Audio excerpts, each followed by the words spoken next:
a lot of education since. It's always been really important to me. For sure. 'Cause I'm a teacher myself as well, so I know that being that kind of voice for the students that might find things really difficult or they can't overcome sort of certain things in their life, just you being there, giving that kind of motivational talk really helps them. And even just now, actually, like late night, it's like almost 9 o'clock now. I got a message from a parent saying, "Oh, my student loves your lessons. You really inspire them." So, and it's those moments thinking, my heart, It's thank you. so worth it. My It- boundaries are terrible though with those parents. I start responding to WhatsApps at sort of 3 in the morning because you care so much and you know that everyone tells you not to. But when Mm, you get a nice one, there's nothing quite like it. And you know, I think you probably have the same. So many people who've had bad relationships with their early stage music teachers. And we know that we've got to basically fly the flag for good music teaching, because you know that that one experience can mm, ruin you for life, and not just in music, you can take it in everything. of So I course. totally with you on that. It's so important. How do you think then music education should change for the future, for the better, do you feel? Do you have any ideas Well, of how it could change for the future?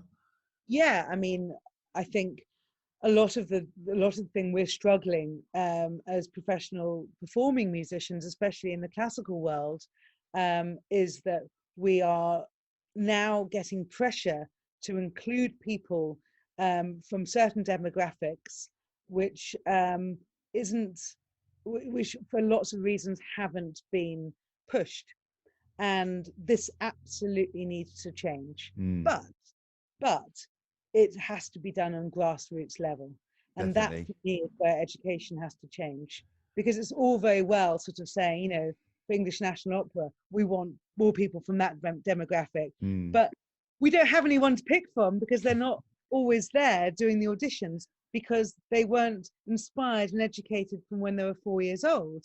So that's the bit we can start really working on now. Chinakay's got an amazing thing going on. A lot of my friends are in that orchestra, but again, I would like to get to the place where that sort of orchestra doesn't have to exist so much, because actually I do believe early on, it's down to getting free music education, investing. A change of government would also help, and making sure that people who can't afford instruments can have access to them, and not just the ones that are going spare at the bottom of the cupboard. mm. That's really, really important.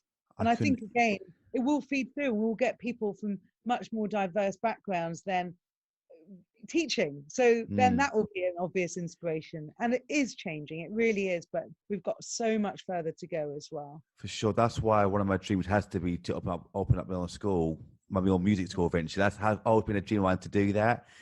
Oh, And yeah, yeah, I'd love to work with you on that eventually as well in the absolutely. future. Yeah. Yeah, I And do you totally feel as agree. well that because you said you had a really tough time at the RCM that this kind of puts people off sometimes for their dreams of say being a performer or a composer?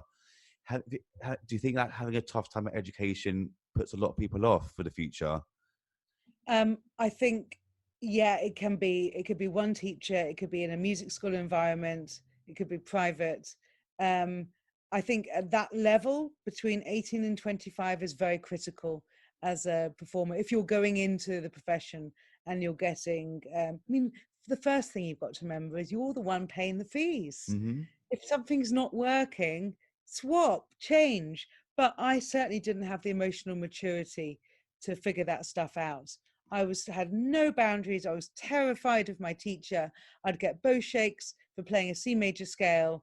And okay, I was highly subsidized because I was very lucky. I got scholarships. But people are now spending like 20 grand to go to music I college. know. And it's just so much money. And I just think you as a student have to direct your course. You have Mm. to get the most out of it and really make it your own experience. And if you do get a bad experience, you have to take it further. You have to complain, because remember, and I think a lot of, again, sadly, in the press about the Royal Academy of Music and more abuse reports, the problem is with music, there's still that sort of common language, which I don't think would be accepted in other professions so much. And Mm. that really, really annoys me, because I think coming from Chetham's, where there was a huge scandal, and bits and pieces at the Royal College and the Royal Academy, again, it's just shocking, because people should feel safe, and there shouldn't be that kind of gray area. The fact that these people are 18 and over.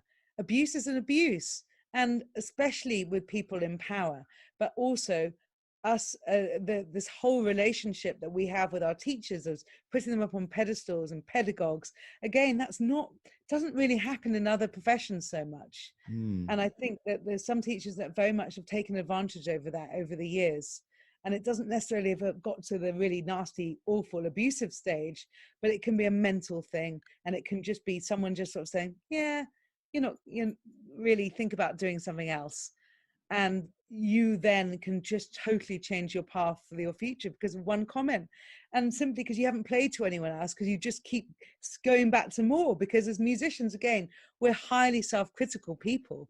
And sometimes someone actually telling us we're not very good sits more comfortably than someone singing our praises. So it's much easier for us to listen to criticism. So we get into a vicious circle. And then we're so browbeaten. We're like, oh God, I mean, it's like sort of going on dating apps or something. If you're single, it's like, why would you go with all that rejection all the time? So it's about trying to also accept who you are, accept what you've got and really believe in who you are. Because ultimately, after going through the profession for so many years, that's what we all come back to. It's like, what do we want to do? What's the career we want to have when we do have control over it? So I always think, say yes to everything, be open-minded, but also never apologize for who you are as an artist. Because if you start doing that, then it's very, very hard to change.